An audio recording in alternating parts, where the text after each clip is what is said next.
नहीं तो एक महात्मा बापू हमारो प्रोग्राम जोई गया। अब माया के दायरे में पैसा बहुत होता है। अरे कुंभ में जाना है, डायरा करना है, कीर्तिदान को फोन लगाओ। तो कीर्तिदान ने फोन लगाते तो कीर्तिदान जी तू और माया भाई दोनों आना है। पहला लेडीज जेंट्स नो जुगलबंधी हालती कि आ कलाकार होय तो आ कलाकार होय। पण आ मारीने कीर्तिभाई ने हाले ल्यो अमी बेय हाम प्रेम करीए छीए। ये मने प्रेम करे हूँ एने प्रेम करूँ। हाँ बस प्रेम हाँ प्रेम छे ने माणस ने जोड़ी राखे। प्रेम थी जीवो जेटलू जीवाय एटलू। हाँ जीववू ज पड़शे माग्या मोते मळता नथी। तो बापुए फोन कर्यो ने अमी गया कि माया भाई प्रोग्राम करना है और तारीख दे दो। उनको कीर्ति भाई देगा वो मैं भी देगा तो हम भी दे मैंने भी दे दिया और प्रोग्राम रखा। कुंभ में जाना था वहाँ बड़ा भंडारा करना था गुरु जी के नाम का श्री श्री 1008 जहाँ पदवी मिला था कुंभ में वहाँ बड़ा कुंभ करना था। तो यहाँ गया प्रोग्राम कर्यो ते पछी प्रोग्राम आपणे करता था केम वच्चे वच्चे सीठी आवे फाळामां तो एवुं आवे ते वच्चे वच्चे दान आवतुं हतुं। ते एक भाईनो मगज गयो मन के माया भाई माइंड सांभळवानी मजा आवे छे तो वच्चे सीठी आवे। अरे मैं कीधुं एना माटे प्रोग्राम छे। मैं कीधुं आ महात्मा ने कुंभ में जाना है तो जाना है।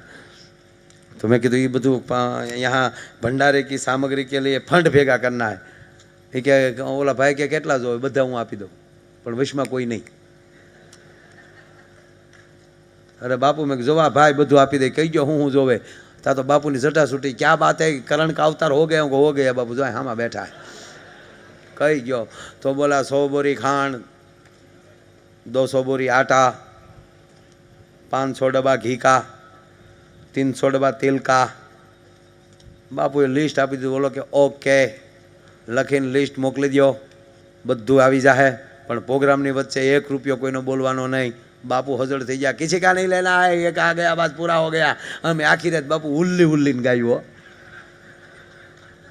हमणा कुंभ हुयो जो पछी बापू नो फोन ओ माया भाई वो बोला था वो कौन था। मैं कीधुं बापू हमें ये गाम का नहीं था। बोलो आवी छे बोलावीने हुयो जो तमे शुं करो क्यो। हाँ हाँ हाँ हाँ हाँ अरे माया भाई तुम्हारा भी फोन नहीं लग रहा था कुंभ में ये चाहो ओ साहब मैं तो यहाँ बैठा था। ओ बोलूँ को बापू ये हमारा सेवक नहीं था आपका था। बोलो बापू बीजा ने 108 बनावता था आवड़ा मार दू भाई बापू ने बनावी हुई जो। बोलो એટલે આ દેશની પ્રથા અમુક આપણે નથી જો તમે આ રામદેવજી બાબા છે બિચારા લાવ્યા કે નહીં યોગાનું સ્વદેશી બધું આવ્યું સ્વદેશી બનો મરી ગયા કોલગેટ ને બધું મોઢામાં નાખી હા બિચારી બહુ સારું છે. હું કઈ જાહેરાતના પૈસા નથી લેતો ને મારી ઘરે કે મફત નથી મોકલતા. યોગ લાવ્યા એ પતંજલિ મહારાજ ધન્વંતરીજીને લાવ્યા પાછા મેદાનમાં એને યાદ કર્યા હે દેશી દવાઓ બધી. પણ એ ક્યાંક બીજાના નામે રાખ્યો હોત તો દવાવાળો. આ તો એ પોતે એમ કે કરો યોગ ભાગે રોગ. योग करने से बीमार नहीं होते तो તમે દવાની દુકાન હું કામ નાખી પાછી બે નો હકારો. એ ઓલા કૃષ્ણ બાલકૃષ્ણ ભાઈ ના નામે રાખ્યો તો હું બાપુજીને જતો હતો પણ છતાં સ્વદેશી આવ્યું. બોલો હમણાં એક જણ આવ્યો ને તો મને ખીજાણો મને કે આ યોગ કરવાથી રોગ ઉયો છે. મેં કીધું હા. મને કીધું બાબા એની આંખ કેમ હરખી નથી થતી. મને કે એ તો એક બને જ રહી છે હાવ. મેં કીધું પડખે કોઈ સારું માણા બેહાડો જોર ન ખુલી જાય તો મારા મોઢા ઉપર જોડો મારી ગયો. તમે કોની પાસે બેહો એના ઉપર આધાર. તમે તમારા ગુરુ પાસે બેહો ત્યારે ક્યાંક અલગ હોવ. તમારી ફેક્ટરી છોકરા પાસે બેઠો ત્યારે તમારે હારે કોણ છે ને એના ઉપર બહુ આધાર છે. હારા માણાને હારે રહ્યો. એટલે મેં ઓલા ભાઈને કીધું મેં કીધું સંતો છે પોતા માટે ન જીવતા હોય પોતે હારા થાય કે ન થાય પણ એ જગતને હારા કરે છે ને. મને કે એવું હોય. મેં કીધું હા. મને કે એનો દાખલો. મેં કીધું એનો દાખલો અમારું મહુવા આ ફેવિકોલની કંપની છે અમારા મહુવાનો માલિક છે મધુકાંતભાઈ પારેખ. અત્યારે હનુમાન સ્કૂલ ઓલી હોસ્પિટલ આખી અકારે છે. એ મધુકાંતભાઈની ફેક્ટરી છે. એ ફેવિકોલની ફેક્ટરી. બોલો ફેવિકોલથી આખી દુનિયા સોટે. કોઈ દી અન્યનું ઢાંકણું સોટ્યું પોતા હાટે હોતું જ નથી. કોઈ દી સોટ્યું ઢાંકણાનું ખેડ ઢાંકણું એનું ઢાંકણું સોટવાનું જ નથી. રામના ભક્તના મંદિર થાય. એના છોકરાનું મંદિર ક્યાં ક્યાંય કૃષ્ણના ભક્તના મંદિર થાય. તમે વિચાર કરો, એના જેણે એને ભજન કર્યા એના મંદિર થયા, ત્યાં પ્રદ્યુમનના અનિરુદ્ધના થયા.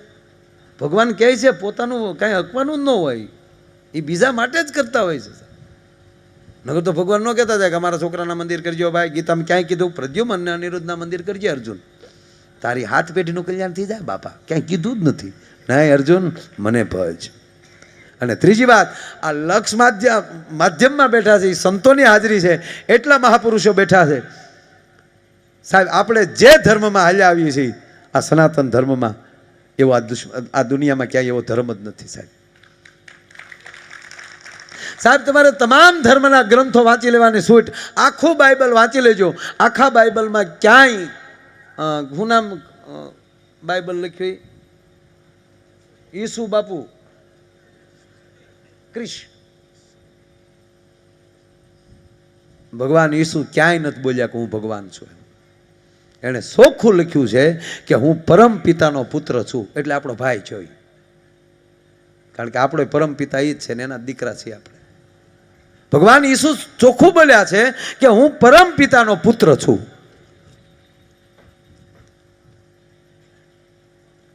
આખું કુરાન લઈ લો, એમાં મોહમ્મદ સાહેબ એટલું જ બોલ્યા છે કે હું પેગમ્બર છું. પેગમ્બરનો અર્થ થાય હું ટપાલી, હું એનો સંદેશો તમારા સુધી પહોંચાડવા આવ્યો છું.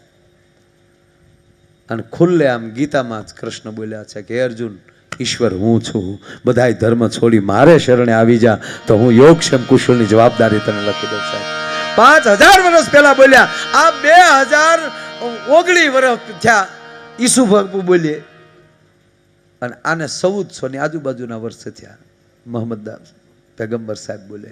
અને આ 5500 વર્ષ પહેલા ચડે ચોક ભગવદ્ ગીતામાં ભગવાન કૃષ્ણ કુરુક્ષેત્રના મેદાનમાં બોલી ગયા કે તું મારી પાસે આવ, મારે શરણે આવ. અને મેં કીધું ને કે ભેગું કોણ છે ને એમાં બહુ આધાર હો સાહેબ. આપણે હાર્યા કોણ છે?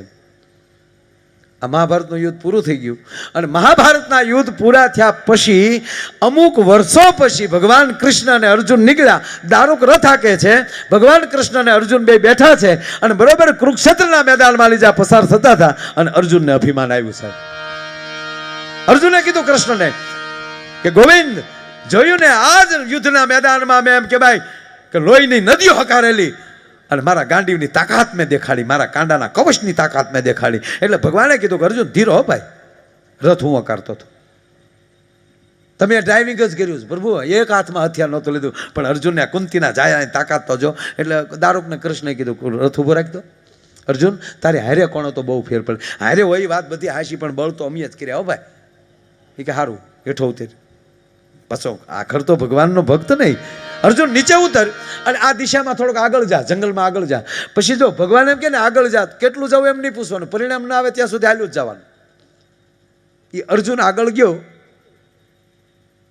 તો એક કિક્યારી સાંભળવા મળી, બચાવો બચાવો. કોઈ અબળા રાડ્યું નાખતી હતી, કોઈ સ્ત્રીનો અવાજ હતો, અને એ અવાજ બાજુ એમ કે ભાઈ, અને કોઈક અબળા રાડ્યું નાખતી હોય તો ક્ષત્રિયનો દીકરો બેઠો ન રહે, અને ક્ષત્રિયના દીકરા એ બાજુ દોડ દીધી ભાઈ અર્જુને.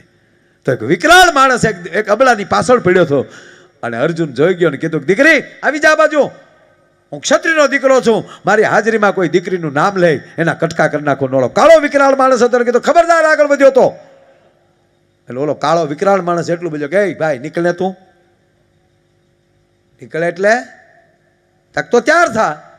અર્જુન કે ત્યાર જ હોય. દીકરી વ્યાય પાછળ, અને ગાંડી ઉપર એમ કે ભાઈ પોતાના બાણ ચડાવી, અને મળ્યો બાણનો વરસાદ વરસાવા, અને ઓલો વિકરાળ માણસ સાહેબ મલોખા ભાંગે એમ બાણ ભાંગી નાખે.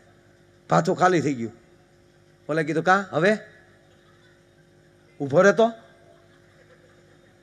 અને દોઢ દીધી ઓલા માણસે. અને અર્જુને દીકરીને કીધું કે આ ઓળખતો નથી હો બેન, હાલ હાલ ભાગી આવ. દીકરીનો એ બચાવવા માટે અર્જુન બાવડું પકડીને ભાગ્યો, અને ઓલી બાજુથી વિકરાળ માણસ લાંઘા મારી આવે, અને અર્જુને ભાઈ દોઢ દીધી. એ દોઢ દીધી દોડ્યા જતા થતા રસ્તામાં બીજો એવો માણસ પડેલો વિકરાળ, એને એક પગ નહીં ને એક હાથ નહીં, પીડ્યો હતો રસ્તામાં. એને અર્જુન ભટકાનું જોયું તો કા ભાઈ કે ઓલો મારી નાખશે, કાંઈ વાંધો પાછળ ભાઈ આગળ. ઓલો એક પગે ઊભો થયો, એક જ પગ નહોતો, કોકે કાપી નાખેલો, એક હાથ કોકે કાપી નાખેલો, એક હાથ નહીં એક પગ નહીં, વિકલાંગ ઊભો થયો.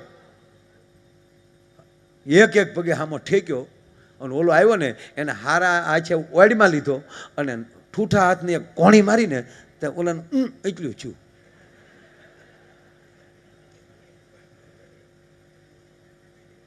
પછી એનો કર્યો એને ઘા કરીને પીડ્યા પાટું મારી તા તો ક્યાં ગયો લઈ નક્કી ન રહ્યું. અર્જુન ગોથું ખાઈ ગયો. ક્યાં બાત હે!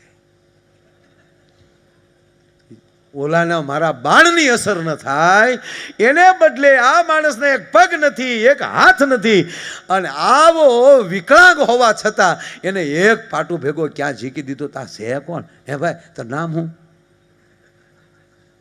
અર્જુનને ઓલા કીધું, નામ છે ક્યાં લેના યારો, કામ દેખો યારો. આ ગીત તેદી લખાણું. મારે કહેતું જવું પડે, નકર ઓડિયન્સને ખબર ન હોય. તારે નામથી શું મતલબ? તો બચી ગયો, નીકળ ને ભાઈ. અરે કે પણ વડીલ નામ તો આપો કે ભાઈ તું જાને. એક તો અહીંયા થાક્યા હોય. અર્જુનને વધારે આશ્ચર્ય થયું કે આ થાક્યો તોય ભૂકા કાઢ નાખે, અને આ પોરહમાં હોય તો શું ન કરે? પ્લીઝ યાર કહો ને તમે કોણ છો? ભાઈ તને પગે લાગુ, તું જાને ભાઈ. હવે એક તો હાથ વગેરેનો છું ને, તું નીકળ જા. અર્જુને થયું જાણવું તો છે આ કોણ છે, આની દુખતી રગ પકડવા દે. એટલે અર્જુને કીધું કે વડીલ ન કહો તો કાંઈ નહીં, તમારું નામ ન કહો તો કાંઈ નહીં, પણ મને એ તો કહો કે આવડી તમારી તાકાત, આવા જાજરમાન બળવાન, તોય તમારી આ હાલત કોને કરી? રગ દબાણી. એટલે અર્જુનને કીધું એઠો બે. મહાભારતનું યુદ્ધ થયું હતું, તને ખબર છે? અર્જુનને પૂછો ઓલો કે હા ખબર જ હોય ને. એમાં પાંડવ કૌરવો લડતા થાય, ખબર ને? કે હા, હું કૌરવ પક્ષમાંથી લડતો હતો, અને કૃષ્ણના પાવરે 5 પાંડવમાંથી એક અર્જુન નામનો યોદ્ધો હતો, અને કૃષ્ણ એનો રથ હાંકતા હતા. એના બળે એણે મને અર્જુન નામના યોદ્ધાએ શબ્દવેદી બાણ માર્યું હતું, અને એ બાણે મારા હાથને પગ કાપી નાખ્યા હતા. તેદુનો ઢળડાતો આ બાજુ વિયાવ્યો છું, અને તેદુનો વાટે બેઠો છું કે 5માંથી એક હાથો જો હાથમાં આવી જાય ને કાશે કાસો ખાઈ જવો છે. સાહેબ, અર્જુન પરિચય દેવા નહોતો ઊભો રહ્યો. અચ્છા હાલ બેન હાલ, આપણે નીકળી જાય. હાલ બેન હાલ, આપણે નીકળી જાય. સાહેબ, તમારી હારે કોણ છે એના ઉપર આધાર છે. તમે કોનું ભજન કરો છો એના ઉપર તમારો આધાર છે. હા,